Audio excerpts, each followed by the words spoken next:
তোমাদেরকে একটা মজাদার রেসিপি করে দেখাবো। আমার সাথে থাকো আর আমার রান্নাটা একটু তোমরা সবাই মিলে দেখো। করে আলু কেটে নিয়েছি, লঙ্কা কুচিয়ে রেখেছি, ধনেপাতা কেটে রেখেছি, টমেটো, আদা বাটা, আলু আর কাঁচকলাটা ভালো করে আমি সেদ্ধ করে নিয়েছি। সেদ্ধ করে ভালো করে নুন হলুদ দিয়ে মাখবো। আলু কলা মাখাটার মধ্যে হলুদ, লঙ্কার গুঁড়ো, নুন আর অল্প কাঁচা লঙ্কা দিয়েছি। এটা ভালো করে মেখে নেব। মধ্যে অল্প একটু বেসন দিয়ে দিচ্ছি।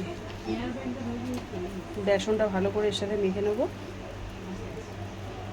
গরম করে ওর মধ্যে অল্প তেল দিয়ে দিচ্ছি। কাঁচকলাটা মেখে রেখেছি, এটা ভালো ভালো করে চপের মতন আকার করে তেলের মধ্যে এক এক করে ছেড়ে দেবো। তোমরা এইভাবে কারা কারা বানিয়েছো কাঁচকলা দিয়ে?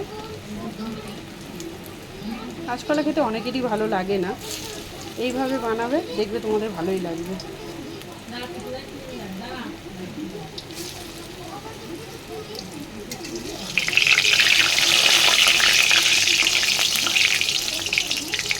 বড়াগুলো লাল লাল করে ভেজে তুলে নিতে হবে। দেখো এবার তুলে নেব। পাতা ফোড়ন দিয়ে আলুগুলো দিয়ে দিচ্ছি।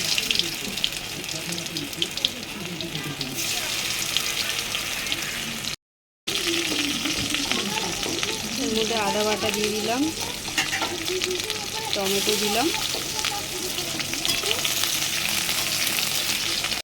হলুদ গুঁড়ো, লঙ্কার গুঁড়ো, 1 চামচ জিরের গুঁড়ো দিয়ে দিয়েছি, নুন, অল্প চিনি দিয়ে দিয়েছি। ভালো করে মশলাটা কষিয়ে নিতে হবে। অল্প একটু জল দিয়ে দেবে, নাহলে মশলাটা পুড়ে যেতে পারে। ভালো করে মশলাটাকে এরকমভাবে কষিয়ে নেবে। জল দেওয়ার পরে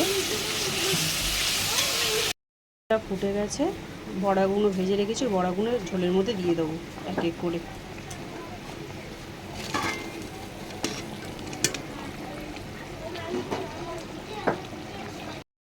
ধনেপাতা আর গরম মশলা দিয়ে নামিয়ে নিচ্ছি। গরম ভাত দিয়ে খেতে ভালোই লাগবে। তোমরাও বানিয়ে দেখো, তোমাদেরও হয়তো ভালো লাগতে পারে। টাটা।